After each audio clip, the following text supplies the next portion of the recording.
एक रात सपना देखा।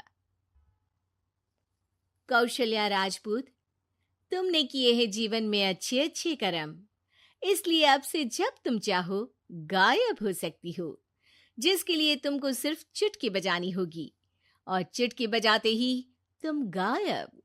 बस एक बात का ध्यान रखना, जहां तुमने कोई गलत काम किया तुमसे ये शक्ति वापस ले ली जाएगी। कौशल्या की नींद टूट जाती है। ये कैसा सपना था? गायब हो जाऊंगी मतलब? हे भगवान, कंबल ओढ़ के सो जाती हूँ, सपना कंबल के अंदर नहीं घुस पाएगा। कौशल्या डर के मारे कंबल ओढ़ के सो जाती है। सुबह कौशल्या मंदिर जाने लगती है। अरे बहू, जल्दी चल, भिखारियों को खाना भी तो खिलाना है। हाँ माँ जी, अभी आई। आज तो खीर और पूरी बने हैं, सब खुश हो जाएंगे। दोनों सास बहू कार से खाने का सामान लेकर मंदिर पहुंचते हैं और भगवान की आराधना के बाद मंदिर के बाहर बैठी भिखारियों को खाना खिलाने लगते हैं। दीदी, आप हर हफ्ते आते हो, इतना सारा करते हो हम लोगों के लिए। मैं आपके लिए रोज अलग से दुआ मांगता हूँ। ये तो फर्ज है हमारा।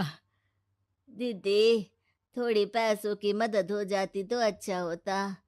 बड़े चौराहे पे मेरी बीवी भीख मांगती है, उसका इलाज करवाना है, 100-200 रुपए लग जाएंगे। कौशल्या उसी वक्त भिखारी को 500 का नोट दे देती है और दोनों सास बहू वहां से लौटने लगती हैं। तभी कौशल्या को कोई शंका होती है। अब बहू रुक, तो मैं अभी आई। कौशल्या वापस वहीं जाती है तो देखती है कि भिखारी वहां है ही नहीं। कौशल्या को रात का सपना याद आता है। वो चुटकी बजा के गायब हो जाती है और सीधे भिखारी के पास पहुंचती है, पर भिखारी को वो दिखाई नहीं देती।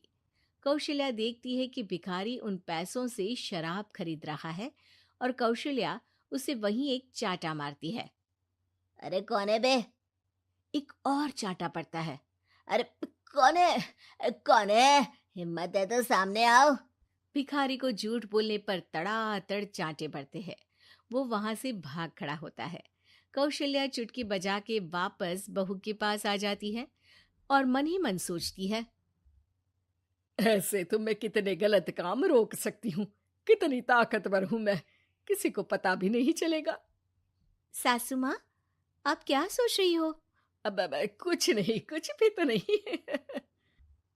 ठीक है, मुझे ना थोड़े पैसों की जरूरत थी। मेरे कजिन भाई है ना, उनकी तबीयत थोड़ी इधर उधर हो रही है। वो तो खुद से नहीं कहेंगे कि पैसे दे दो, पर बहन होने के नाते मेरा तो फर्ज बनता है ना कि भाई की मदद करूं। अरे हाँ हाँ, ले जाना पैसे। पैसे इसीलिए तो कमाते हैं कि जरूरत में काम आ सके। घर पहुंच के कौशल्या अपनी बहू को 10,000 रुपए दे देती है। कब जाएगी तुम मायके? अम, कल शाम की ट्रेन है। दोनों काम में लग जाती हैं। तभी काम वाली दीदी वहां आती है। आज ना मैं आप लोगों के लिए पनीर बनाऊंगी। ठीक है, मंगवा लेती हूँ पनीर। पड़ोस की दुकान वाला पनीर दे जाता है और काम वाली बाई पनीर से रेसिपी बनाने लगती है। आज अपनी सुपर पावर काम वाली बाई पे ट्राई करती हूँ, देखूं तो सही किचन में करती क्या है ये। सास चुटकी बजा के गायब हो जाती है और किचन में पहुंचती है। बाई को खबर भी नहीं है कि कौशल्या भी किचन में ही है। आज तो मैं भी पनीर की सब्जी बनाऊंगी रात को अपने घर, और थोड़ा सा घी भी रख लेती हूँ। वैसे भी कौशल्या बुढ़िया खा खा के मोटी हो गई है।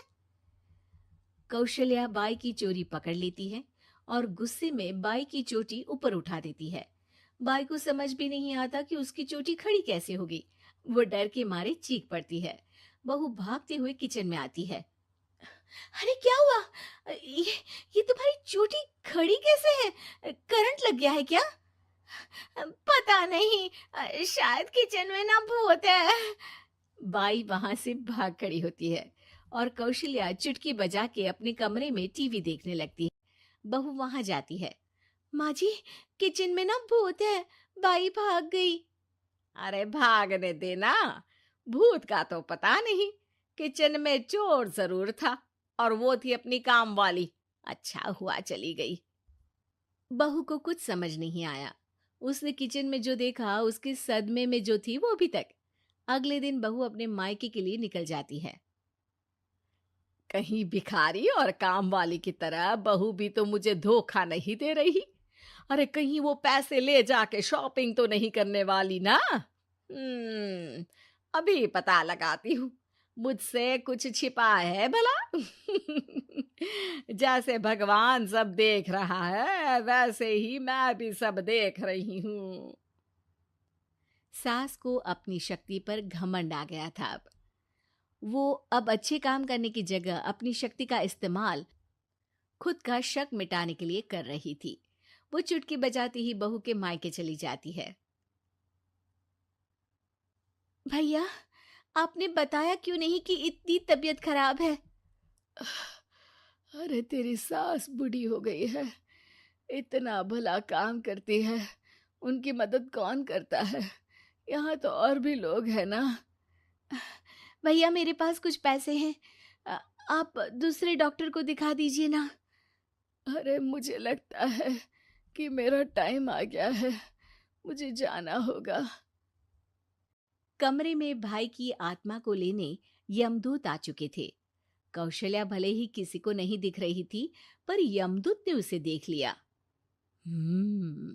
यही आत्मा है शायद, परछाई दिख रही है, पहले ही तैयार खड़ी है।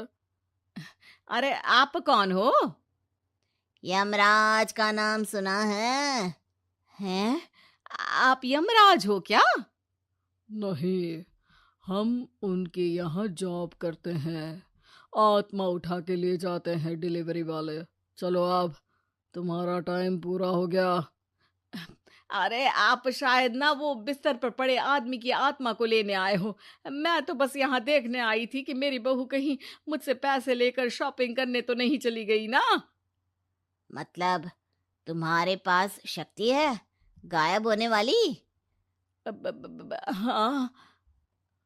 तुम ऐसे तुच्छ काम में उपयोग कर रही हो ऐसी दिव्य शक्ति का। अब तो तुमको ही लेके जाऊंगा। अरे नहीं नहीं, कल मुझे किटी पार्टी में भी तो जाना है। अब नरक में ही करना किटी पार्टी। नहीं नहीं नहीं। 3 बार नहीं क्यों बोल रही हो? टीवी सीरियल चल रहा है क्या एकता कपूर का? अरे प्लीज मुझे जाने दो। आप तो उस बीमार आदमी की आत्मा को लेने आए थे ना। गलत डिलीवरी करोगे तो यमराज डांटेगा ना। बात तो सही कर रही हो, पर हमको उस पे दया आ गई। अभी उसकी उम्र ही क्या है, पर कुछ तो लेके जाना पड़ेगा ना। एक काम करो, अपनी शक्ति दे दो, गायब होने वाली। हैं? अरे क्यों? तुम पृथ्वीलोक का भ्रष्टाचार रोक सकती थी, चोरी रोक सकती थी, अरे कोरोना रोक सकती थी, पर तुमने अपनी बहू की जासूसी करना शुरू कर दिया। अरे लेकिन किंतु परंतु। यमदूत सास की शक्ति लेके वापस चले जाते हैं। कौशल्या की परछाई हवा से नीचे गिरती है और जमीन पे आते आते कौशल्या का शरीर सामने आ जाता है।